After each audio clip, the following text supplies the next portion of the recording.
दूसरा मकसद ये भी था कि उत्तर प्रदेश में रोजगार दो, सामाजिक न्याय दो के नाम से कल यानी कि 12 तारीख से सरयू से संगम, अयोध्या से प्रयागराज की पदयात्रा अपने साथियों के साथ करने जा रहा हूं। हमारे साथ अनिल झा जी जो सहप्रभारी हैं उत्तर प्रदेश के, विधायक हैं दिल्ली से, वो मौजूद हैं। निवर्तमान हमारे प्रदेश के अध्यक्ष भाई सबाजीत सिंह जी मौजूद हैं। हमारे अयोध्या प्रांत के अध्यक्ष भाई विनय पटेल जी हैं, संजीव जी हैं।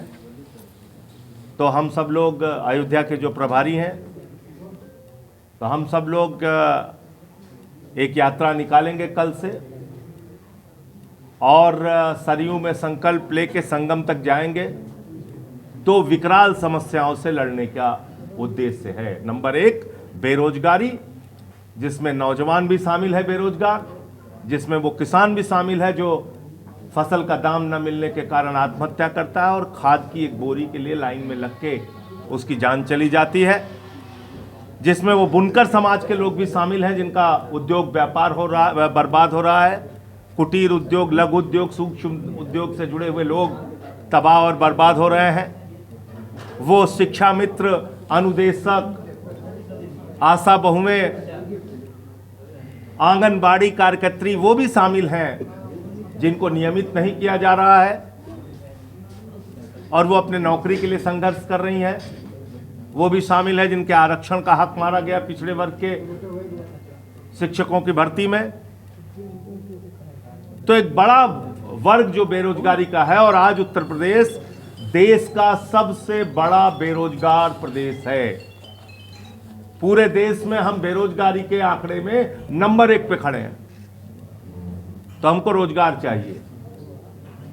ये बड़ी बड़ी बातें घुमाने फिराने वाली, धर्म के नाम पे लड़ाने वाली, जाति के नाम पे लड़ा, ये नहीं चाहिए। और दूसरा मकसद है सामाजिक न्याय का।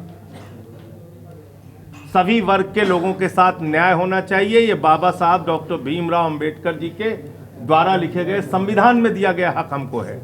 बहुत बड़ा चुनावी घोटाला है, ये मैं पहले दिन से कह रहा हूं। और बिहार में बहुत कुशलता पूर्वक अज्ञानेश कुमार और मोदी जी ने मिलकर चुनावी घोटाला किया। 80 लाख वोट वहां काटे गए। उत्तर प्रदेश में SIR में कम से कम 2 करोड़ वोट काटे जाएंगे, जिसमें दलितों के वोट, पिछड़ों के वोट, मुसलमानों के वोट टारगेट करके जो विपक्षी पार्टियों को वोट देने वाले लोग हैं, उनके वोट को टारगेट करके वोट काटा जाएगा यूपी में। ऐसी मेरी आशंका है और इसका प्रमाण भी मैंने दिया पिछले दिनों की। महोबा में एक घर में 4271 वोट थे। अब कल्पना कीजिए 4271 वोट तो किसी राजा महाराजा के महल में भी नहीं बन सकता है, लेकिन महोबा के एक गांव में जहां की कुल आबादी 16,000 है, 16,000 मतदाता है, वहां पे 4271 मतदाता एक ही घर में था। तो हमने घपला देखा बिहार में। फॉर्म जमा करने में मृतक लोगों के दस्तखत लेखपाल करके जमा कर दे रहे थे। हमने देखा किस तरह से वहां 5 लाख डुप्लीकेट वोट बना है। 1 लाख वोट ऐसे हैं जिनका नाम का आता पता नहीं है। घुसपैठिया और बांग्लादेशी आप पकड़ना चाहते थे। कुल 315 विदेशी नागरिक मिले बिहार के SIR में, जिसमें 78 मुसलमान हैं, बाकी सब हिंदू हैं नेपाल के। तो दिल्ली में भी इन्होंने मंत्रियों के घर में 33 वोट बनवा लिए थे। दिल्ली के अंदर लोकसभा के चुनाव में 3 वोट थे उसी मंत्री के घर में, और विधानसभा के चुनाव में 6 महीने बाद 33 वोट थे।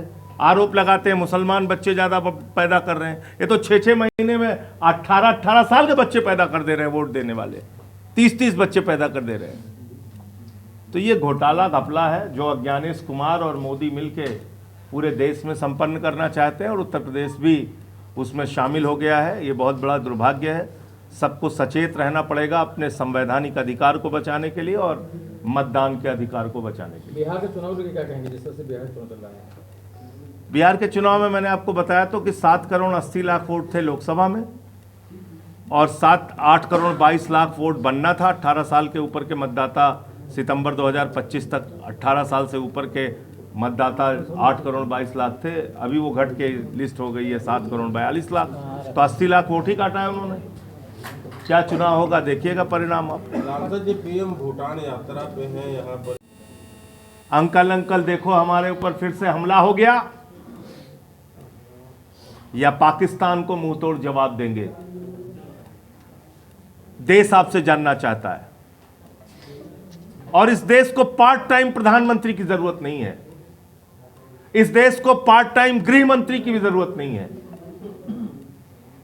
आप आधे से ज्यादा समय तो देश के बाहर घूमते रहते हैं, तो देश की चिंता आप कब करेंगे? आपका गृह मंत्री अमित शाह, वो तो पूरे देश में घूम घूम के सरकार तोड़ने, बनाने, चुनाव के प्रचार उसमें व्यस्त रहता है, तो देश की सुरक्षा की चिंता कैसे करेगा? वो बिहार के चुनाव में व्यस्त थे। फरीदाबाद में सैकड़ों किलो विस्फोटक पाई जाती है कल ही, और उसके बाद लाल किले पे हमला हो जाता है, वहां ब्लास्ट हो जाता है।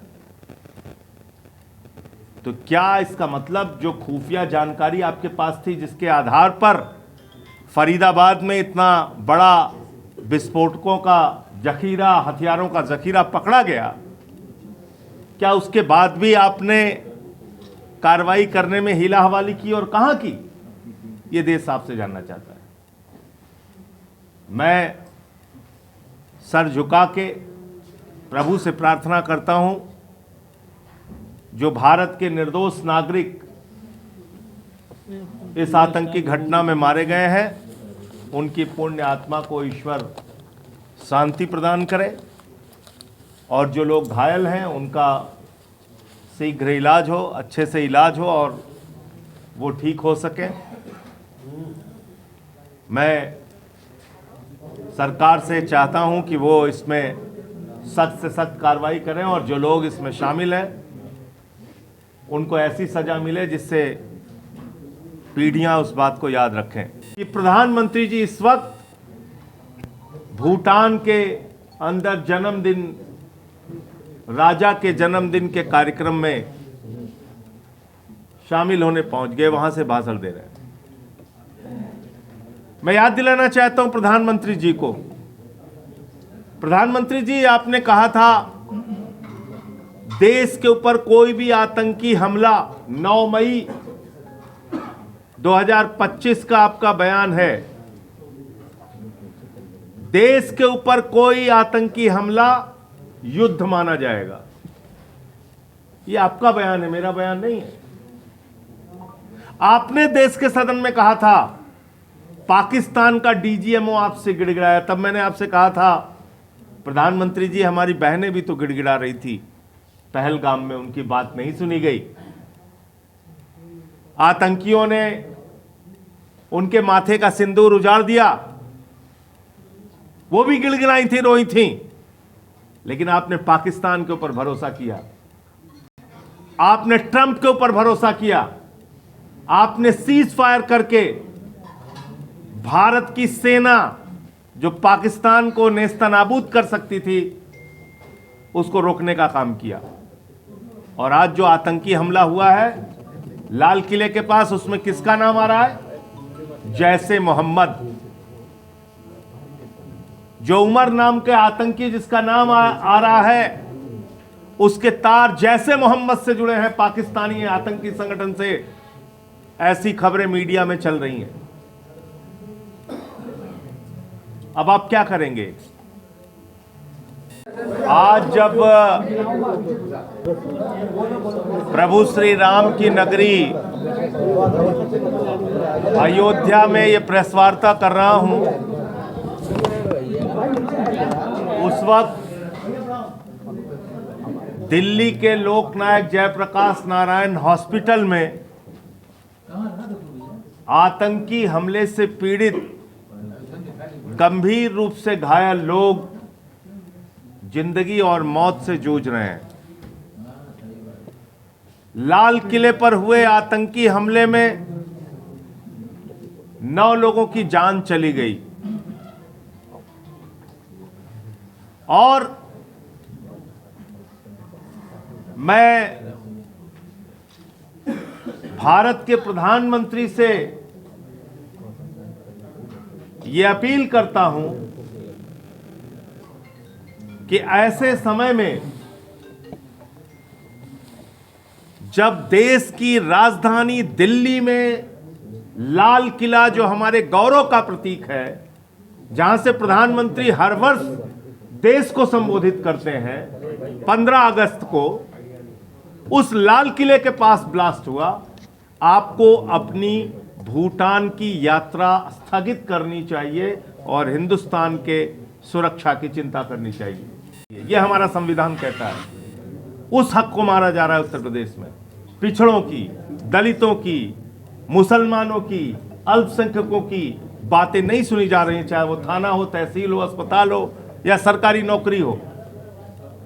उनको प्रताड़ित किया जा रहा है। हम देखते हैं खबरें, कथावाचक का सर मुड़वा दिया जाता है, पेशाब पिलाई जाती है। एक पासी समाज के बुजुर्ग व्यक्ति को काकोरी में मंदिर में पेशाब चटवाई गई। हम देखते हैं ये घटनाएं तो मन व्यथित होता है कि सीआरपीएफ के एक जवान को बुलंदशहर में घोड़ी पे इसलिए नहीं चढ़ने दिया क्योंकि वो दलित समाज से था। ये हो रहा है उत्तर प्रदेश में। शिक्षा पे बात नहीं होगी, स्कूल बंद हो रहे हैं सरकारी, नमक रोटी मिड डे मील में खाने को मिल रहा है, अस्पतालों में मोमबत्ती में ऑपरेशन हो रहा है, एम्बुलेंस का इंतजाम नहीं, दवाओं का इंतजाम नहीं, एक्सरे हो रहा है तो कागज पे हो रहा है, अल्ट्रासाउंड हो रहा है तो हफ्ते में एक बार हो रहा है। ये स्वास्थ्य व्यवस्था की हालत है। तो मुद्दों पे बात कीजिए, मुद्दों पे बात सरकार को करनी होगी। इस उद्देश्य के साथ ये यात्रा कल से अयोध्या से प्रयागराज तक चलेगी। इतनी बात मुझे कहनी थी। अभी आपके सामने अनिल झा जी और सभाजीत जी अपनी बात रखेंगे। सांसद जी, देखिए, वो सब कुछ करें, लेकिन जब वो भारत माता की जय लगाएं तो देश को ये बताएं कि भारत माता की संपत्तियां क्यों बेच रहे हैं अपने दोस्त अडानी के हाथों। 1 रुपए में 1050 एकड़ जमीन कहाँ मिलती है, और 10 लाख आम और लीची के पेड़ भागलपुर में अडानी में को जो दिया है, ऐसे ही हमारे देश के जो बेरोजगार नौजवान हैं उनको 1 रुपए में, मैं कह रहा हूँ, 1 बिस्सा जमीन भी देते। 1 एकड़ और 1000 एकड़ तो छोड़ दीजिए, हम 1 बिस्सा जमीन मांग रहे हैं, दीजिए ना। आप लगा रहे हैं भारत माता की जय, प्रभु श्री राम का ध्वज फहरान, मर्यादा पुरुषोत्तम भगवान श्री राम जो अपनी मर्यादा के लिए जाने गए, सच्चाई के लिए जाने गए। आप देश में लूट कर रहे हैं, यहाँ ध्वज फहराने आ रहे हैं। ये दोहरा मापदंड नहीं चलेगा। आप देश के साथ ईमानदारी बरतिए और आइए, ध्वज फहराइए, स्वागत है आपका। हमरे सब तो यहीं के ही ना, अवधे के ही।